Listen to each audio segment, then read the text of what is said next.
Hello, I'm Earl Gibbs, and welcome to Speaking of Everything. I have a very special guest in the program this evening. Been on this program many times before, but you'll meet my guest after these words. We have two sponsors: the Windward Islands Bank, the Windward Island Bank in Phillipsburg, Cole, Simpson Bay, and in cul-de-sac for all your banking needs. The Windward Islands Bank and GBE serving St. Martin for over 6 decades. Our local water and electricity company, GEBE. And with me this evening here on Oral Gibbs Live is Sister Devki. Sister Devki, how are you doing? I'm doing well, Mr. Oral Gibbs, and it's so lovely to be back here in your studio. We've come a long way since been almost 16 years ago I first met you in your studio.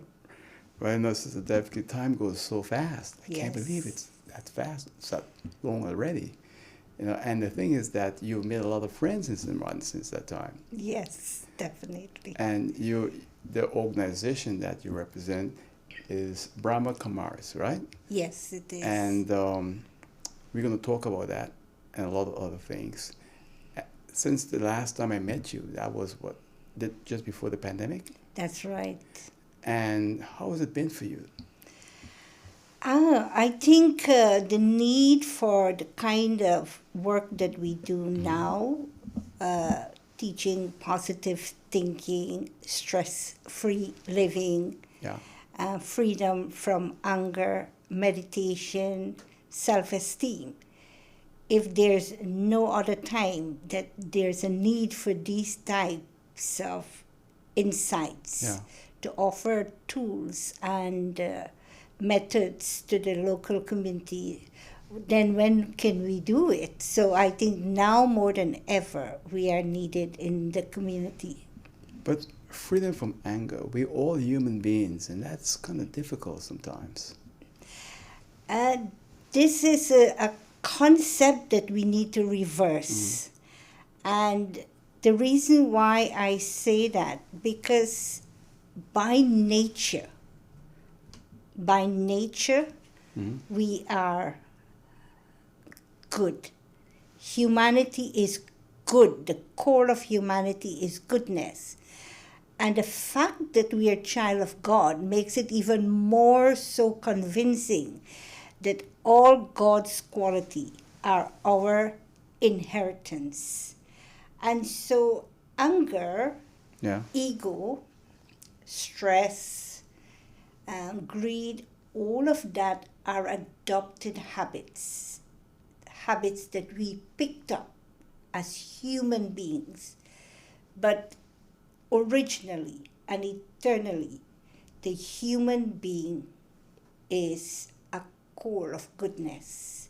So once I know that anger is something temporary and peace is something natural, authentic, eternal, original, then I can make a decision to detach myself from anger.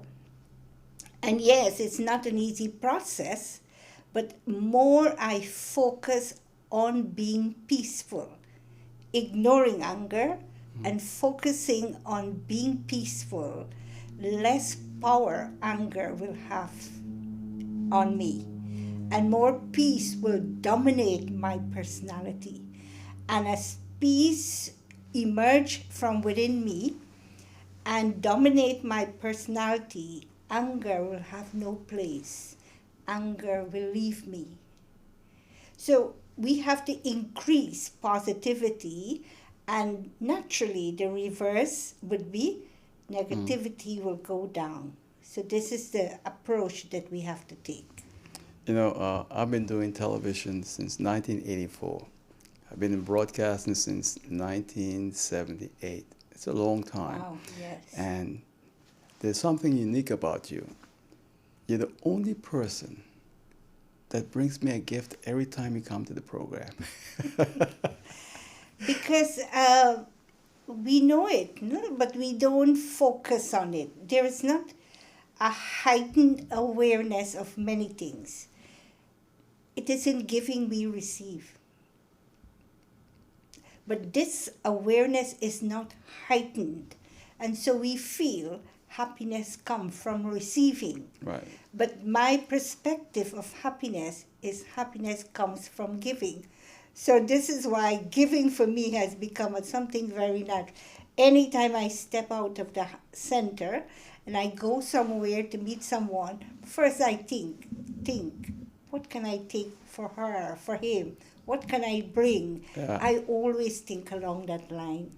And I bet you, after this program is aired, you're going to have a lot of people asking you, what kind of gift you brought to Aura? Because I haven't mentioned the gift. Exactly. And it's always exactly, different. Yeah. And there's the saying that I've heard so many times. When you give without being told, you're divine. And when you give after being told, you're human. And of course, there's a third category. You don't give even being told. So these are the three aspects of giving. Looking back at the first time you came to St. Martin and I met you, it seems like you haven't aged at all. Because, see, one of the practice that I've developed in the last 38 years of my being involved in this organization is to lift my awareness and make it more and more spiritual, more and more aligned with the soul as opposed to aligned with the body. So they say healthy mind brings a healthy body. So if I'm focused on developing the spirit within, then that radiates in my body, in my features, in my demeanor, in my personality. So this is where the focus has to be. Internalizing and looking within, because all that we have spent our lives looking for, all, it's there within us. But we tend to want a quick fix, a shortcut, so we look outside. But deep down inside us, we know real love, permanent love, real happiness, permanent happiness, real peace, and real contentment. They're all there inside of us. Sister Devki, Brahma Kumaris, I always ask you about the organization because every time you come here, we have a different audience. We have more people watching the program. So for my new audience, can you explain again Brahma Kumaris was all about? Yeah, it's called the Brahma Kumaris World Spiritual University. It's a non-profitable, non-governmental organization. It's an NGO. And we have developed and acquired, rather, general consultative status with United Nations for the work we do on peace. And in fact, we have earned 7 international Peace Messenger Awards from the United Nations. It's an organization that is spread out over 110 countries. We have over 9,000 branches. One of the core concepts of the university is, in fact, our motto, the motto of the organization is, when we change, the world changes. That's our motto. And the second concept that we promote, we bring to the table, is that every single being on this earth, everyone, regardless of their gender, their nationality, their age, their status, their upbringing, their background, the color of their skin, their religious belief, all of that, put all of that on one side of the scale and put the core of goodness on the other side of the scale. And our love for humanity's love for each other surpass that which divides us. In other words, there's so much more that unites us than what can divide us. And that's what the organization taps into. Bring to the table the understanding that you are not the color of your skin.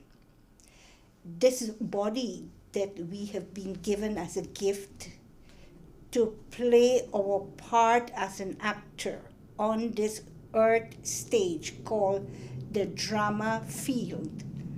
So this earth is a drama, a stage, and the sun, moon, and the stars are providing light for the stage. And all of us have adopted a human form to come onto the stage to play our part. And each one's part collectively created a world eternal drama. So in that context, all of us are actors, and so we are equal. No one is better than the other. You have teachers, but you don't have students. What's the value of the teacher? You have a king, but you don't have a servant or subject. What's the value of the king? So when you see that all of us have been given a role to play, when you leave this world, when I leave this world, we want to leave a legacy behind. We want our parents, grandparents, or our siblings, our children to remember us and keep our memory alive by living that legacy all over again. So what's the legacy I want to leave behind? So what the organization does is to help people to recognize their intrinsic values that lies dormant inside all of us. You know, we can go to the beach here in St. Martin, very beautiful beaches, and we can experience peace. But that's only temporary. How to develop peace on a permanent note so that if I can be in a war zone, I can be in any form of catastrophe externally. I can be in a world filled with atrocities and injustice and negativity, but I can maintain my peace. This is what the organization is offering, how to do that. And you can only do that if you know yourself. And I think one of the struggle humanity faces today is an identity crisis. We don't know who we are. And so we are looking for ourselves through brand names, through physical beauty, through status. If I drive a BMW, I'll be recognized. If I have a bigger bank account, if I hang out with a certain caliber of people, all of that is beautiful, but they're all temporary. But knowing the self, that I am a being of peace. Peace is my true religion. Peace is the natural nature of the soul. See a baby, when they come in this world, what do they need to be happy, to be contented, to be peaceful? Do they need anything physical? They just, a smile from their parents, a hug from their parents is enough. But later on, we develop this body consciousness and the strive to get a better house, a better car. You know, I remember a story. I briefly would like to tell the audiences. It's in the form of a metaphor. Someone was sitting under a shaded tree, and he was selling oranges. And somebody passed by, and whilst waiting for a customer, he fell off to sleep. He fell asleep. And the customer came by, saw him sleeping, rose him up roughly, and said, "What are you doing? You should be busy selling your oranges." And then he said, "And then what?" And the customer said to him, "Don't you realize what I'm saying? That if you sell all your oranges, you will increase your profit, you will expand your business." And very curiously, the seller of the oranges said, "And then what?" And again, he kept saying, the foreigner, the customer, says, "You don't get it? One day when you sell enough oranges, you can extract the juice of your oranges and export it." Again, the seller says to the customer, "And then what?" And he said, "One day you will go abroad, you will expand your business, you'll buy a big house, you will have a comfortable bed to sleep in." And then the seller said, "But that's just what I was doing just now. Sleeping comfortable."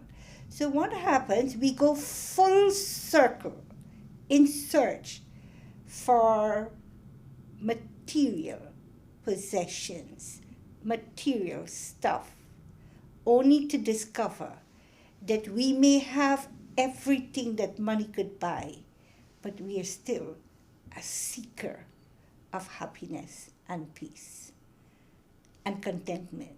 So where is the homework? All right. I'll tell you what, we have to go to a brief break. When we come back, Yeah. we'll continue speaking with Sister Devki right here on Speaking of Everything.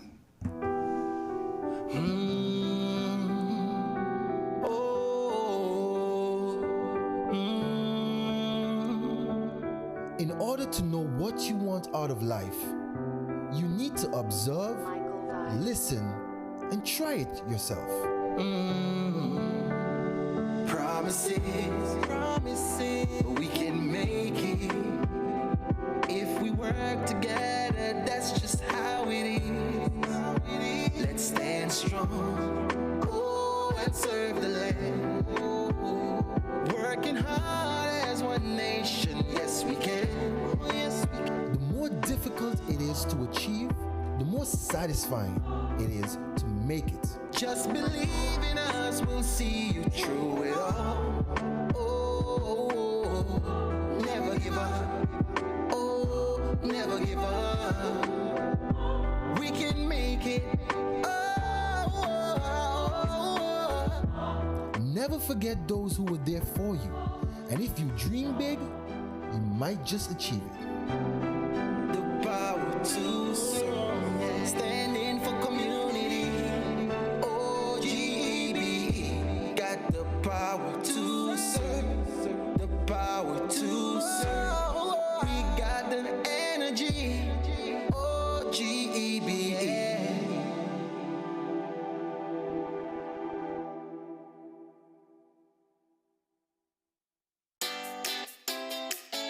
Make use of WIB mobile banking with easy access and direct usage of face recognition,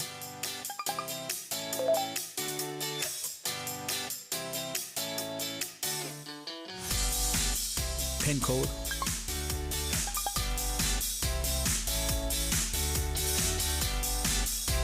or fingerprint. Download WIB mobile banking app and make your transaction from anywhere at any time. For more information, visit. My guest is Sister Devki. She's here to speak with us about Brahma Kumaris. And Sister Devki, for a lot of people, we mentioned earlier, but you have members in the organization also here locally, right? Yes, definitely. In fact, daily in the early morning, at 5:30, we have people coming early morning for meditation classes. 5:30? Every morning. Wow. 365 days. On Front Street there? Yes, every morning. Because, the understanding that when there's a saying, early to bed, early to rise, makes a man healthy, wealthy, and wise.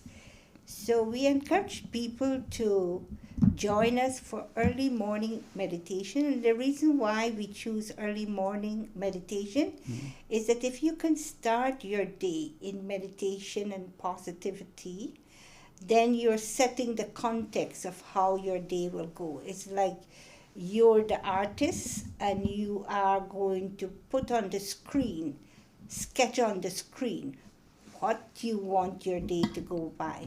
And we choose early morning so it does not interfere with your role as parents to take kids to school, to prepare breakfast.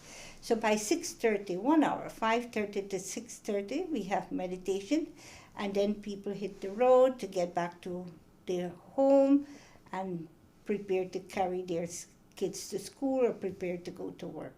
So it does not interfere with your daily routine. Do you have more women than men? Yes, yes. And I think it's not only our organization. I think go to all churches, all house of worship, all homes of God. The majority of worshipers are women. You know, it's quite interesting because I haven't gone for a while, but when I used to go to the Catholic Church early morning service, you look around the church and you'll see maybe 1 or 2 men. All the rest are women. Exactly, exactly. And it's good that women both should take up the habit, create the habit of waking up and going to church, going to the house of worship, whatever you believe. It's important to develop a relationship with God, and that relationship with God is very personal. We should not tell people how to remember God. They should know how to do it themselves, because of all these relationships that we have, earthly relationship that we develop when we enter this world, they will all finish one day when we leave this world, but our relationship with God remains eternal. So, do you all believe in an afterlife? Definitely. We believe that the soul never dies. Soul is eternal, imperishable. Soul lives on. And therefore, where does the soul go when the soul leaves this world? We say, may the soul rest in peace, may the soul go with peace. We say that the soul has gone to God, gone to heaven. We know that the soul is traveling and soul is going to his next destination. So soul continues to exist before it enters this human body, and after it leaves this human body, soul continues to exist. It's so interesting because a lot of people say, well, I want to have everything now because I know what I have here. I don't know what I'm going to have in this afterlife that so many religions speak about. Do you think that's wrong way to think? I think we should know the 3 aspects of time, not just the present and as well as the future, but we have to know our past too. The life we live currently, the home we were born in, who become our parents, the condition of our upbringing, physical conditions, all of that is as a result of actions that the soul had created in its past life. This is why some people come into this world and they come in a very fortunate setting, and some in less fortunate setting. Some come healthy, some doesn't come healthy. And it may not have anything to do with a miscarriage or, performance of the parents, or definitely has nothing to do with God. No, people confuse this idea that God punishes us. Even my physical parents, who are earthly, will go the extra miles to protect me, even if I am wrong. Right. Why would someone who is so pure, so powerful, such a liberator, such a guide, such a bestower, would want to harm me or punish me? So we get the fruit of our action. As you sow, so shall you reap. As you make your bed, so will you lie on it. Every action has an equal and opposite reaction. But when we do something good, we get the fruit, good fruits out of it. And when we do something bad, we suffer in one way or another. But whilst we are going through that, if we have God on our side, supporting us, holding our hand, being a protector from us, we can pass through our trials and tribulations and come out with flying colors. So God is a great support. God is a great guide. He's a liberator. He's a sustainer. He's the protector. He's the bestower. He's the all-powerful. So my relationship with God is necessary. But it is not like everything that happens to me is because of God. If it is because of God, then I don't need to use my mind and intellect. You know, you give an example. You have a table filled with dishes. But if you don't lift your hand to take a spoon and take some of those food and put that spoon into your mouth, the food will remain on the table and you will starve. Can you say to God that, God, you're the reason why I'm starving? God helped those who help themselves. You take one step towards God, He is ready and waiting for us to take the initiative, and He is willing to take 1,000 steps towards me. Well, it's very beautifully said, and I want to thank you again for being my guest in the program. It's always a pleasure having you. We have 25 seconds in closing, all yours. I wanted to wish everyone outside that we are not victims of circumstances. We have the power to design the destiny we want. And we can write the greatest fortune, the greatest destiny with the pen of elevated action. Sister Devki, it's always a pleasure having you. Again, thank you and much success, all right? Same to you, and thank you for having me. God's blessings on you. Thank you. And that's it for now. See you next time. Till then, take care. Bye. Oh.